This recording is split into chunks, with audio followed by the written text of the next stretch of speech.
ਮੈਂ ਵਿਧਵਾ ਸੀ ਤੇ ਮੈਂ ਚਾਹੁੰਦੀ ਸੀ ਕਿ ਮੇਰਾ ਦਿਓਰ ਮੇਰੇ ਨਾਲ ਵਿਆਹ ਕਰਵਾਵੇ, ਪਰ ਮੇਰੀ ਸੱਸ ਨੇ ਮੇਰੇ ਦਿਓਰ ਦਾ ਵਿਆਹ ਇੱਕ ਅੰਨੀ ਭਿਖਾਰਨ ਕੁੜੀ ਦੇ ਨਾਲ ਤੈਅ ਕਰ ਦਿੱਤਾ।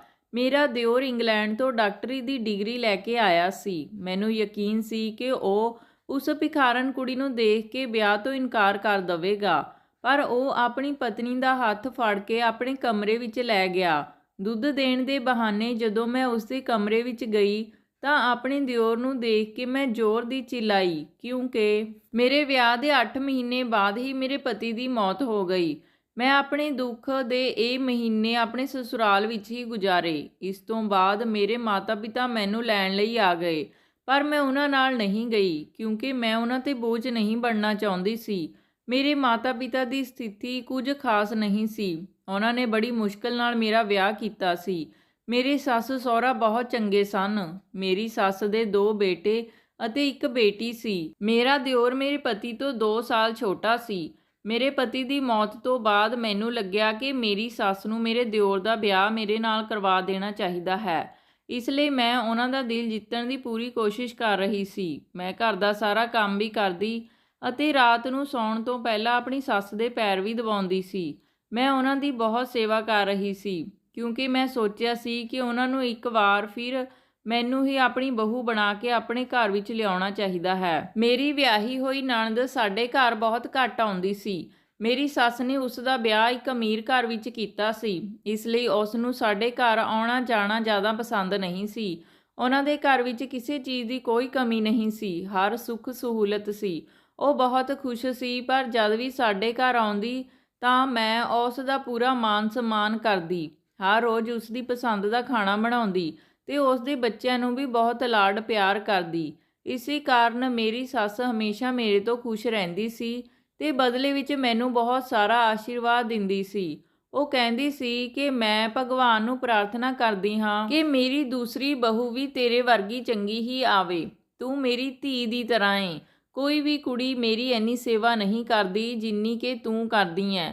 ਮੈਨੂੰ ਆਪਣੀ ਸੱਸ ਦਾ ਦਿਲ ਜਿੱਤਣ ਲਈ ਇਹ ਸਭ ਇਸ ਲਈ ਕਰਨਾ ਪਿਆ ਕਿਉਂਕਿ ਸਾਡੇ ਘਰ ਵਿੱਚ ਮੇਰੀ ਸੱਸ ਦਾ ਰਾਜ ਸੀ ਤੇ ਸਭ ਕੁਝ ਉਸ ਦੀ ਇੱਛਾ ਨਾਲ ਹੀ ਹੁੰਦਾ ਸੀ। ਜੇ ਮੇਰੀ ਸੱਸ ਨੂੰ ਕੋਈ ਗੱਲ ਬੁਰੀ ਲੱਗਦੀ ਤਾਂ ਹੋਰ ਕੋਈ ਵੀ ਉਸ ਗੱਲ ਦਾ ਜ਼ਿਕਰ ਘਰ ਵਿੱਚ ਨਹੀਂ ਕਰਦਾ ਸੀ, ਕਿਉਂਕਿ ਮੇਰੀ ਸੱਸ ਬਹੁਤ ਸਖਤ ਸੀ। ਮੇਰੀ ਸੱਸ ਮੇਰੇ ਤੋਂ ਬਹੁਤ ਖੁਸ਼ ਸੀ ਤੇ ਮੈਨੂੰ ਯਕੀਨ ਸੀ ਕਿ ਉਹ ਮੇਰਾ ਵਿਆਹ ਮੇਰੇ ਦਿਓਰ ਨਾਲ ਕਰਵਾ ਦੇਵੇਗੀ। ਮੇਰਾ ਦਿਓਰ ਇੰਗਲੈਂਡ ਵਿੱਚ ਡਾਕਟਰ ਦੀ ਡਿਗਰੀ ਕਰ ਰਿਹਾ ਸੀ।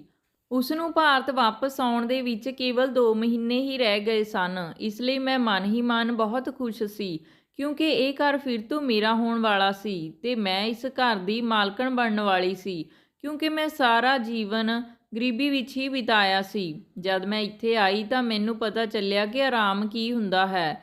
ਹੁਣ ਮੈਂ ਇਹ ਸਭ ਖੋਣਾ ਨਹੀਂ ਚਾਹੁੰਦੀ ਸੀ ਕਿਉਂਕਿ ਮੇਰੇ ਸਸੁਰਾਲ ਵਾਲੇ ਬਹੁਤ ਅਮੀਰ ਸਨ ਤੇ ਮੇਰਾ ਦਿਓਰ ਮੈਨੂੰ ਬਹੁਤ ਚੰਗਾ ਲੱਗਦਾ ਸੀ। ਮੈਂ ਉਸ ਨਾਲ ਵਿਆਹ ਕਰਵਾ ਕੇ ਆਪਣੀ ਸੱਸ ਵਾਂਗ ਇਸ ਘਰ 'ਤੇ ਰਾਜ ਕਰਨਾ ਚਾਹੁੰਦੀ ਸੀ। ਇਹ ਗੱਲ ਮੈਂ ਚੰਗੀ ਤਰ੍ਹਾਂ ਜਾਣਦੀ ਸੀ ਕਿ ਅਜਿਹਾ ਤਾਂ ਹੀ ਹੋ ਸਕਦਾ ਹੈ ਜੇ ਮੇਰਾ ਦਿਓਰ ਮੇਰੇ ਨਾਲ ਵਿਆਹ ਕਰਵਾਵੇਗਾ, ਕਿਉਂਕਿ ਮੇਰੀ ਸੱਸ ਹਮੇਸ਼ਾ ਮੇਰੇ ਦਿਓਰ ਦੀ ਹੀ ਗੱਲ ਮੰਨਦੀ ਸੀ ਤੇ ਉਸ ਦੀ ਹਰ ਕੰਮ ਵਿੱਚ ਸਲਾਹ ਲੈਂਦੀ ਸੀ। ਮੇਰੇ ਪਤੀ ਆਮ ਦਿਖਣ ਵਾਲੇ ਸਨ ਤੇ ਜ਼ਿਆਦਾ ਪੜ੍ਹੇ ਲਿਖੇ ਵੀ ਨਹੀਂ ਸਨ।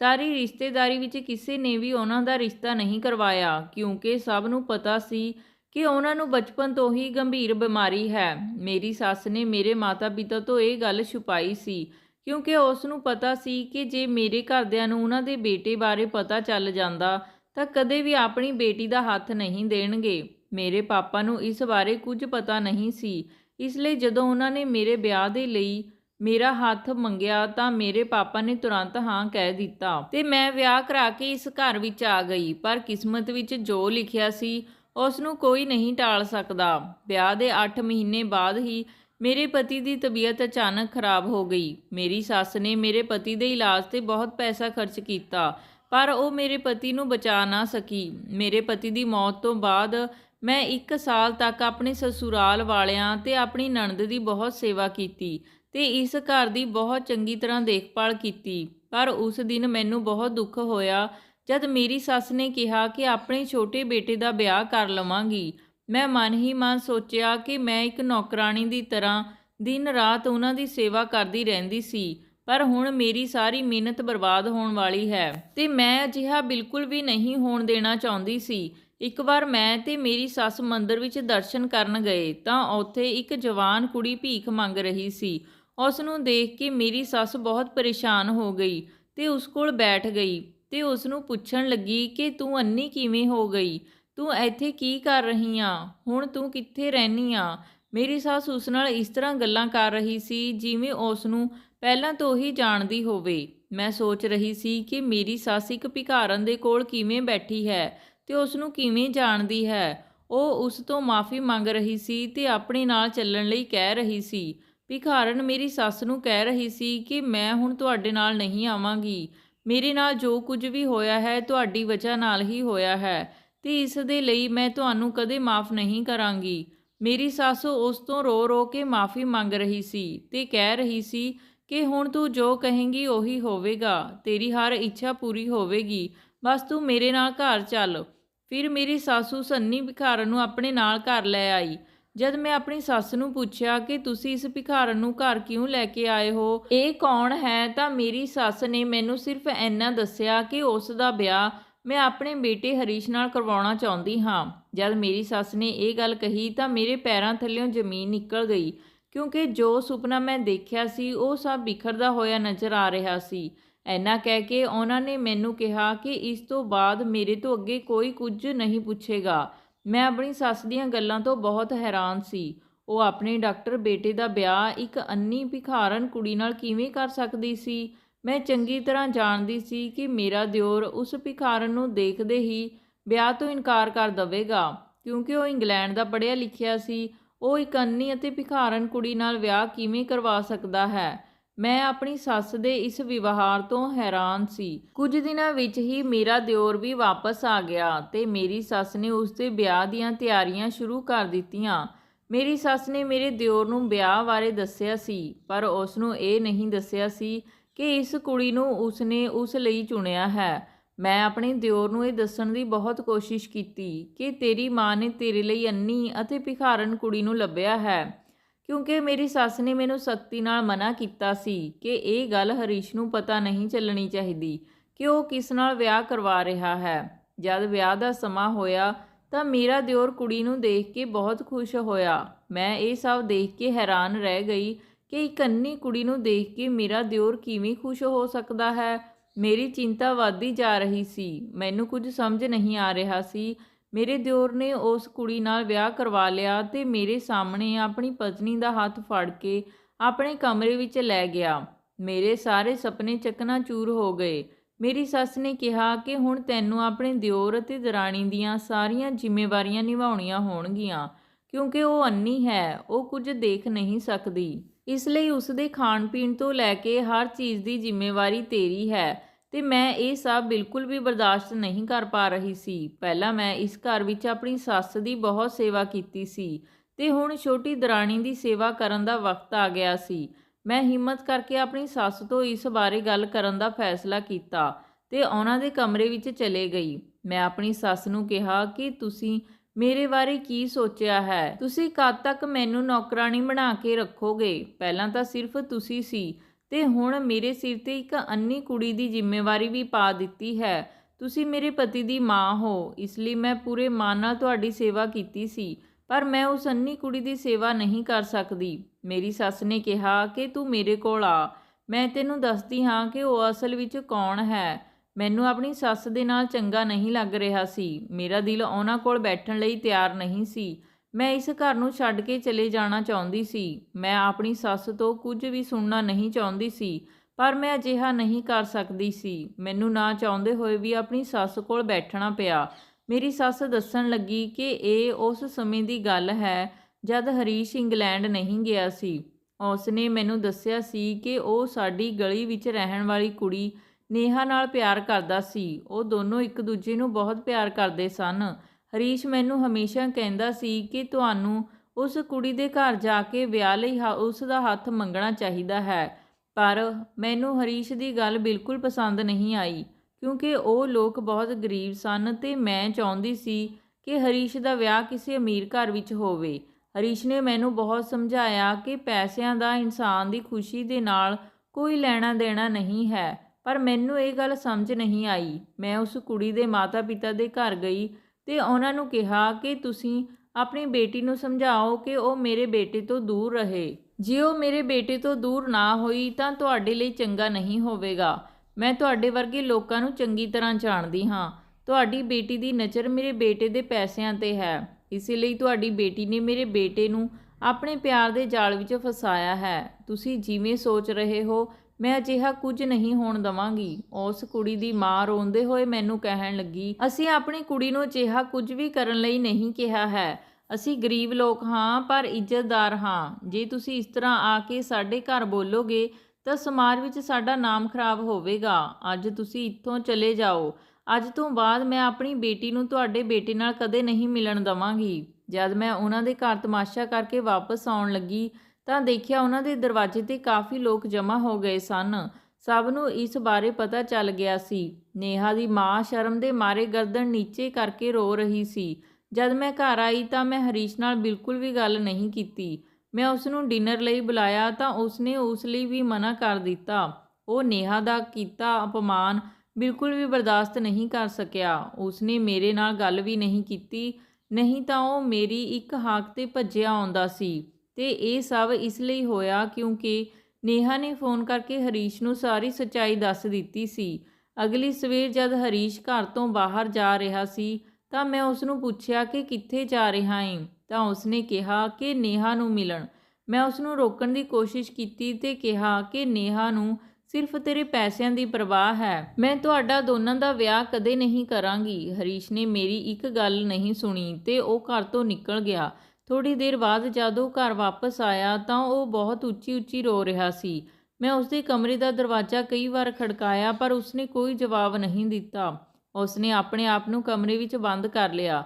ਉਸਨੇ ਪੂਰਾ ਦਿਨ ਖਾਣਾ ਵੀ ਨਹੀਂ ਖਾਧਾ। ਮੇਰੇ ਤੋਂ ਹਰੀਸ਼ ਦਾ ਇਹ ਵਿਵਹਾਰ ਬਰਦਾਸ਼ਤ ਨਹੀਂ ਹੋਇਆ ਕਿਉਂਕਿ ਮੈਂ ਉਸਦੀ ਮਾਂ ਸੀ ਤੇ ਉਸ ਨੂੰ ਆਪਣੀ ਜਾਨ ਤੋਂ ਵੀ ਜ਼ਿਆਦਾ ਪਿਆਰ ਕਰਦੀ ਸੀ। ਮੇਰਾ ਵੱਡਾ ਬੇਟਾ ਬਚਪਨ ਤੋਂ ਹੀ ਬਿਮਾਰ ਸੀ ਤੇ ਮੈਂ ਆਪਣੇ ਦੂਜੇ ਬੇਟੇ ਨੂੰ ਖੋਣਾ ਨਹੀਂ ਚਾਹੁੰਦੀ ਸੀ। ਮੈਂ ਨੇਹਾ ਤੇ ਉਸਦੇ ਪਰਿਵਾਰ ਨੂੰ ਇਸ ਪਿੰਡ ਵਿੱਚੋਂ ਕੱਢਣਾ ਚਾਹੁੰਦੀ ਸੀ ਕਿਉਂਕਿ ਮੈਂ ਸੋਚਿਆ ਸੀ ਕਿ ਜਦ ਉਹ ਪਿੰਡ ਛੱਡ ਦੇਣਗੇ ਤਾਂ ਹਰੀਸ਼ ਸਭ ਕੁਝ ਭੁੱਲ ਜਾਵੇਗਾ। ਹਰੀਸ਼ ਨੇ ਆਪਣੇ ਆਪ ਨੂੰ ਕਮਰੇ ਵਿੱਚ ਬੰਦ ਕਰ ਲਿਆ ਸੀ। ਮੈਂ ਨੇਹਾ ਦੇ ਘਰ ਚਲੀ ਗਈ ਤੇ ਉਸਦੇ ਮਾਤਾ ਪਿਤਾ ਨੂੰ ਕਿਹਾ ਕਿ ਤੁਸੀਂ ਇਹ ਪਿੰਡ ਛੱਡ ਕੇ ਚਲੇ ਜਾਓ। ਤੁਸੀਂ ਜਿੰਨਾ ਪੈਸਾ ਕਹੋਗੇ ਮੈਂ ਤੁਹਾਨੂੰ ਦੇਣ ਲਈ ਤਿਆਰ ਹਾਂ। ਬਸ ਨੇਹਾ ਨੂੰ ਕਹਿ ਦਿਓ ਕਿ ਉਹ ਮੇਰੇ ਬੇਟੇ ਦੀ ਜ਼ਿੰਦਗੀ ਵਿੱਚੋਂ ਨਿਕਲ ਜਾਵੇ ਤੇ ਉਸ ਨੂੰ ਛੱਡ ਦੇਵੇ। ਉਸੇ ਵਕਤ ਉਹ ਕਮਰੇ 'ਚੋਂ ਬਾਹਰ ਆਈ ਤੇ ਕਹਿਣ ਲੱਗੀ ਕਿ ਤੁਸੀਂ ਚਿੰਤਾ ਨਾ ਕਰੋ, ਮੈਂ ਹੁਣ ਤੁਹਾਡੇ ਬੇਟੇ ਨੂੰ ਕਦੇ ਦੁਬਾਰਾ ਨਹੀਂ ਮਿਲ ਸਕੂੰਗੀ। ਉਹ ਮੈਨੂੰ ਮਿਲਣ ਆਇਆ ਸੀ ਤੇ ਫਿਰ ਮੈਂ ਉਸ ਨੂੰ ਵਾਪਸ ਭੇਜ ਦਿੱਤਾ। ਮੈਂ ਉਸ ਨਾਲ ਹਮੇਸ਼ਾ ਲਈ ਆਪਣੇ ਸਾਰੇ ਰਿਸ਼ਤੇ ਖਤਮ ਕਰ ਦਿੱਤੇ ਹਨ ਤੇ ਸਾਨੂੰ ਤੁਹਾਡੇ ਪੈਸੇ ਨਹੀਂ ਚਾਹੀਦੇ। ਅਸੀਂ ਪਹਿਲਾਂ ਹੀ ਇਹ ਪਿੰਡ ਛੱਡਣ ਦਾ ਫੈਸਲਾ ਕਰ ਲਿਆ ਹੈ। ਤੁਸੀਂ ਆਪਣੇ ਬੇਟੇ ਨੂੰ ਸਮਝਾਓ ਕਿ ਉਹ ਮੇਰਾ ਪਿੱਛਾ ਨਾ ਕਰੇ ਤੇ ਤੁਹਾਡਾ ਬੇਟਾ ਹੀ ਮੇਰੇ ਪਿੱਛੇ ਪਿਆ ਹੈ। ਉਹ ਹਮੇਸ਼ਾ ਮੈਨੂੰ ਕਹਿੰਦਾ ਸੀ ਕਿ ਜੇ ਮੈਂ ਵਿਆਹ ਕਰਵਾਵਾਂਗਾ ਤਾਂ ਤੇਰੇ ਨਾਲ ਹੀ ਕਰਵਾਵਾਂਗਾ, ਪਰ ਮੈਂ ਉਸ ਨੂੰ ਕਿਹਾ ਕਿ ਮੈਂ ਤੇਰੇ ਨਾਲ ਕਦੇ ਵਿਆਹ ਨਹੀਂ ਕਰਵਾਵਾਂਗੀ ਕਿਉਂਕਿ ਮੈਂ ਜਾਣਦੀ ਸੀ ਕਿ ਤੁਸੀਂ ਅਜਿਹਾ ਕਦੇ ਨਹੀਂ ਹੋਣ ਦੇਵੋਗੇ।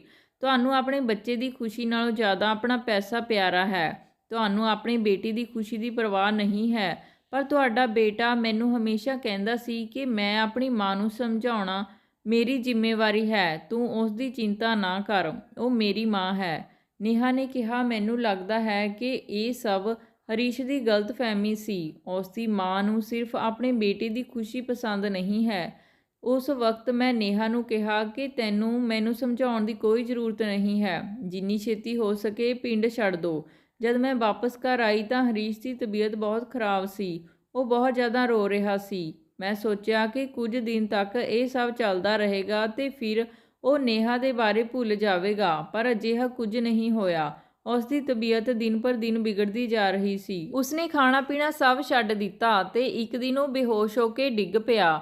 ਉਹ ਸਿਰਫ ਨੇਹਾ ਦਾ ਨਾਮ ਹੀ ਲਈ ਜਾ ਰਿਹਾ ਸੀ। ਉਸ ਵਕਤ ਮੈਨੂੰ ਅਹਿਸਾਸ ਹੋਇਆ ਕਿ ਮੈਂ ਹਰੀਸ਼ ਦਾ ਵਿਆਹ ਨੇਹਾ ਨਾਲ ਕਰਵਾ ਦਿੰਦੀ ਤਾਂ ਠੀਕ ਹੁੰਦਾ। ਘੱਟ ਤੋਂ ਘੱਟ ਮੇਰੇ ਬੇਟੇ ਦੀ ਇਹ ਹਾਲਤ ਨਾ ਹੁੰਦੀ। ਉਸ ਦਿਨ ਉਹ ਹਸਪਤਾਲ ਵਿੱਚ ਦਾਖਲ ਕਰਵਾਇਆ ਸੀ।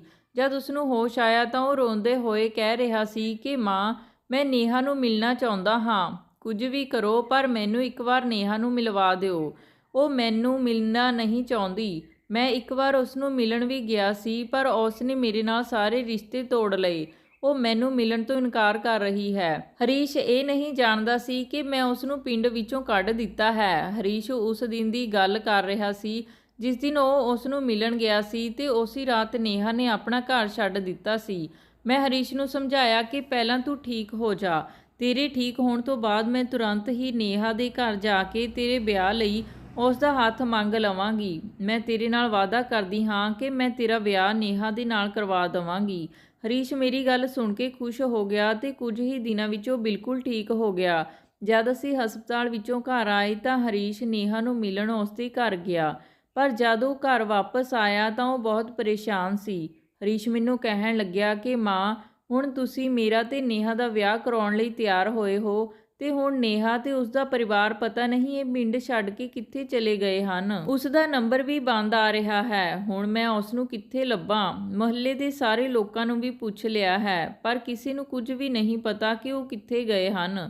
ਉਸ ਤੋਂ ਬਾਅਦ 6 ਮਹੀਨੇ ਹਰੀਸ਼ ਨੇ ਨੇਹਾ ਨੂੰ ਲੱਭਿਆ, ਪਰ ਉਹ ਕਿਤੇ ਨਹੀਂ ਮਿਲੀ। ਹਰੀਸ਼ ਨੂੰ ਯਕੀਨ ਹੋ ਗਿਆ ਕਿ ਉਹ ਹੁਣ ਉਸ ਨੂੰ ਦੁਬਾਰਾ ਕਦੇ ਨਹੀਂ ਮਿਲ ਸਕੇਗੀ। ਹਰੀਸ਼ ਨੇ ਫੈਸਲਾ ਕਰ ਲਿਆ ਸੀ ਕਿ ਉਹ ਦੇਸ਼ ਛੱਡ ਕੇ ਚਲਾ ਜਾਵੇਗਾ ਤੇ ਕਦੇ ਵਾਪਸ ਨਹੀਂ ਆਵੇਗਾ। ਹਰੀਸ਼ ਦਾ ਫੈਸਲਾ ਸੁਣ ਕੇ ਮੈਂ ਬਹੁਤ ਪਰੇਸ਼ਾਨ ਹੋ ਗਈ ਤੇ ਮੈਨੂੰ ਆਪਣੇ ਵਿਵਹਾਰ ਤੇ ਵੀ ਪਛਤਾਵਾ ਹੋ ਰਿਹਾ ਸੀ ਕਿ ਮੈਂ ਅਜਿਹਾ ਕਿਉਂ ਕੀਤਾ। ਜੇ ਮੈਂ ਹਰੀਸ਼ ਦਾ ਵਿਆਹ ਨੇਹਾ ਨਾਲ ਕਰਵਾ ਦਿੱਤਾ ਹੁੰਦਾ ਤਾਂ ਘੱਟ ਤੋਂ ਘੱਟ ਮੇਰਾ ਬੇਟਾ ਮੇਰੀਆਂ ਅੱਖਾਂ ਦੇ ਸਾਹਮਣੇ ਤਾਂ ਹੁੰਦਾ ਤੇ ਨਾ ਹੀ ਉਹ ਇਹ ਦੇਸ਼ ਛੱਡ ਕੇ ਜਾਂਦਾ। ਮੈਂ ਹਰੀਸ਼ ਨੂੰ ਸਮਝਾਉਣ ਦੀ ਬਹੁਤ ਕੋਸ਼ਿਸ਼ ਕੀਤੀ, ਪਰ ਉਹ ਮੇਰੀ ਗੱਲ ਨਾਲ ਸਹਿਮਤ ਨਹੀਂ ਹੋਇਆ। ਉਸਨੇ ਮੈਨੂੰ ਕਿਹਾ ਕਿ ਉਹ ਨੇਹਾ ਦੇ ਬਿਨਾਂ ਬਿਲਕੁਲ ਵੀ ਇੱਥੇ ਨਹੀਂ ਰਹਿ ਸਕਦਾ। ਇੱਥੇ ਰਹਿ ਕੇ ਮੈਨੂੰ ਹਮੇਸ਼ਾ ਉਸਦੀ ਯਾਦ ਆਵੇਗੀ। ਹਰੀਸ਼ ਬਹੁਤ ਰੋ ਰਿਹਾ ਸੀ ਤੇ ਮੈਂ ਬਹੁਤ ਪਛਤਾ ਰਹੀ ਸੀ ਕਿ ਮੈਂ ਆਪਣੀ ਜਿੱਦ ਦੇ ਅੱਗੇ ਆਪਣੇ ਬੇਟੇ ਦੀ ਜ਼ਿੰਦਗੀ ਬਰਬਾਦ ਕਰ ਦਿੱਤੀ। ਆਪਣੇ ਬੇਟੇ ਦੀ ਇਸ ਹਾਲਤ ਦੇ ਲਈ ਮੈਂ ਖੁਦ ਨੂੰ ਦੋਸ਼ੀ ਮੰਨ ਰਹੀ ਸੀ। ਇਸ ਤੋਂ ਬਾਅਦ ਹਰੀਸ਼ ਇੰਗਲੈਂਡ ਚਲਾ ਗਿਆ ਤੇ ਮੈਂ ਨੇਹਾ ਨੂੰ ਲੱਭਣ ਲੱਗੀ। ਮੈਂ ਨੇਹਾ ਦੇ ਸਾਰੇ ਰਿਸ਼ਤੇਦਾਰਾਂ ਨੂੰ ਵੀ ਕਹਿ ਦਿੱਤਾ ਸੀ ਕਿ ਜੇ ਨੇਹਾ ਕਿਤੇ ਮਿਲੀ ਤਾਂ ਮੈਨੂੰ ਦੱਸਿਓ, ਪਰ ਹੈਰਾਨੀ ਦੀ ਗੱਲ ਤਾਂ ਇਹ ਸੀ ਕਿ ਉਸ ਦੇ ਕਿਸੇ ਰਿਸ਼ਤੇਦਾਰ ਨੂੰ ਵੀ ਨਹੀਂ ਪਤਾ ਸੀ ਕਿ ਨੇਹਾ ਤੇ ਉਸ ਦਾ ਪਰਿਵਾਰ ਕਿੱਥੇ ਹੈ। ਮੈਂ ਰੋਜ਼ ਮੰਦਰ ਜਾਂਦੀ ਸੀ ਤੇ ਪ੍ਰਾਰਥਨਾ ਕਰਦੀ ਸੀ ਕਿ ਨੇਹਾ ਮੈਨੂੰ ਜਲਦ ਤੋਂ ਜਲਦ ਮਿਲ ਜਾਵੇ ਤਾਂ ਕਿ ਮੈਂ ਆਪਣੇ ਬੇਟੇ ਦੀਆਂ ਖੁਸ਼ੀਆਂ ਉਸ ਨੂੰ ਵਾਪਸ ਕਰ ਸਕਾਂ। ਭਗਵਾਨ ਨੇ ਮੇਰੀ ਪ੍ਰਾਰਥਨਾ ਸੁਣ ਲਈ ਤੇ ਨੇਹਾ ਮੈਨੂੰ ਮੰਦਰ ਦੇ ਬਾਹਰ ਮਿਲ ਗਈ। ਮੈਂ ਬਹੁਤ ਖੁਸ਼ ਹੋਈ ਤੇ ਉਸ ਨੂੰ ਆਪਣੇ ਨਾਲ ਘਰ ਲੈ ਆਈ। ਨੇਹਾ ਨੇ ਮੈਨੂੰ ਦੱਸਿਆ ਕਿ ਉਹ ਜਿਸ ਰਾਤ ਪਿੰਡ ਛੱਡ ਰਹੇ ਸਨ ਉਸੇ ਰਾਤ ਉਹਨਾਂ ਨਾਲ ਭਿਆਨਕ ਹਾਦਸਾ ਹੋਇਆ ਸੀ, ਜਿਸ ਵਿੱਚ ਉਸਦੇ ਮਾਤਾ-ਪਿਤਾ ਦੀ ਮੌਤ ਹੋ ਗਈ ਸੀ ਤੇ ਉਸ ਦੀਆਂ ਅੱਖਾਂ ਚਲੇ ਗਈਆਂ ਸਨ। ਮੈਂ ਉਸ ਦੀ ਗੱਲ ਸੁਣ ਕੇ ਬਹੁਤ ਰੋਈ ਕਿਉਂਕਿ ਉਸ ਦੇ ਨਾਲ ਜੋ ਕੁਝ ਵੀ ਹੋਇਆ ਸੀ ਉਹ ਮੇਰੀ ਵਜ੍ਹਾ ਨਾਲ ਹੋਇਆ ਸੀ। ਜੇ ਮੈਂ ਉਹਨਾਂ ਨੂੰ ਪਿੰਡ ਛੱਡਣ ਲਈ ਨਾ ਕਿਹਾ ਹੁੰਦਾ ਤਾਂ ਉਹਨਾਂ ਨਾਲ ਇੰਨਾ ਵੱਡਾ ਹਾਦਸਾ ਨਾ ਹੋਇਆ ਹੁੰਦਾ।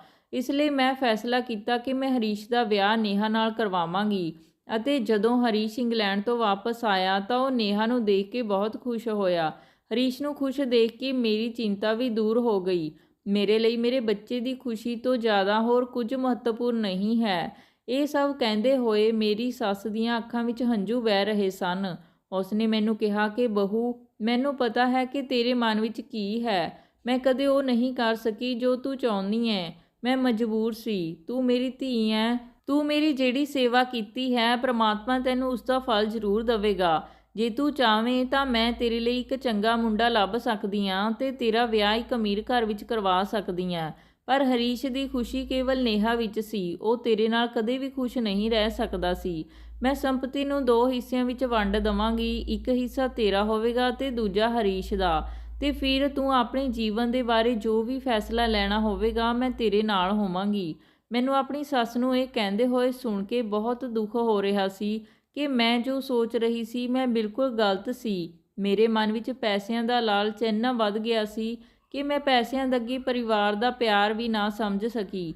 ਜੇ ਉਹ ਚਾਹੁੰਦੀ ਤਾਂ ਉਹ ਆਪਣੇ ਬੇਟੇ ਦੀ ਮੌਤ ਤੋਂ ਬਾਅਦ ਮੈਨੂੰ ਮੇਰੇ ਘਰ ਭੇਜ ਸਕਦੀ ਸੀ, ਪਰ ਉਹਨਾਂ ਨੇ ਅਜਿਹਾ ਕੁਝ ਨਹੀਂ ਕੀਤਾ। ਪਰ ਮੇਰੀ ਸੱਸ ਨੇ ਮੈਨੂੰ ਆਪਣੀ ਬੇਟੀ ਦੀ ਤਰ੍ਹਾਂ ਆਪਣੇ ਕੋਲ ਹੀ ਰੱਖਿਆ। ਉਸ ਵਕਤ ਮੈਂ ਆਪਣੀ ਸੱਸ ਨੂੰ ਕਿਹਾ ਕਿ ਮੈਂ ਤੁਹਾਨੂੰ ਛੱਡ ਕੇ ਕਿਤੇ ਨਹੀਂ ਜਾਵਾਂਗੀ। ਮੈਨੂੰ ਇਸ ਘਰ ਵਿੱਚ ਜਿੰਨੀ ਖੁਸ਼ੀ ਅਤੇ ਸੰਤੁਸ਼ਟੀ ਮਿਲਦੀ ਹੈ ਉਨੀ ਕਿਤੇ ਨਹੀਂ ਮਿਲੇਗੀ। ਮੇਰੀ ਗੱਲ ਸੁਣ ਕੇ ਮੇਰੀ ਸੱਸ ਨੇ ਮੈਨੂੰ ਗਲੇ ਨਾਲ ਲਗਾ ਲਿਆ ਤੇ ਕਿਹਾ, ਤੂੰ ਮੇਰੀ ਬਹੂ ਨਹੀਂ ਸਗੋਂ ਮੇਰੀ ਬੇਟੀ ਆ। ਇਹ ਸੁਣ ਕੇ ਮੈਨੂੰ ਬਹੁਤ ਖੁਸ਼ੀ ਹੋਈ।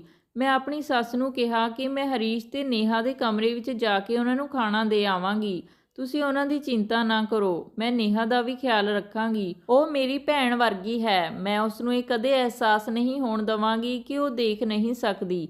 ਮੈਂ ਉਸ ਦੀ ਚੰਗੀ ਤਰ੍ਹਾਂ ਦੇਖਭਾਲ ਕਰਾਂਗੀ। ਮੇਰੀ ਸੱਸ ਨੇ ਮੇਰੇ ਸਿਰ ਤੇ ਹੱਥ ਰੱਖਿਆ ਤੇ ਕਿਹਾ ਕਿ ਮੈਨੂੰ ਤੇਰੇ ਤੋਂ ਇਹੀ ਉਮੀਦ ਸੀ। ਜਦ ਮੈਂ ਖਾਣਾ ਲੈ ਕੇ ਹਰੀਸ਼ ਦੇ ਕਮਰੇ ਵਿੱਚ ਗਈ ਤਾਂ ਉੱਥੇ 2 ਹੋਰ ਡਾਕਟਰ ਮੌਜੂਦ ਸਨ। ਉਹ ਹਰੀਸ਼ ਨਾਲ ਕੇਵਲ ਨੇਹਾ ਦੇ ਬਾਰੇ ਗੱਲ ਕਰ ਰਹੇ ਸਨ।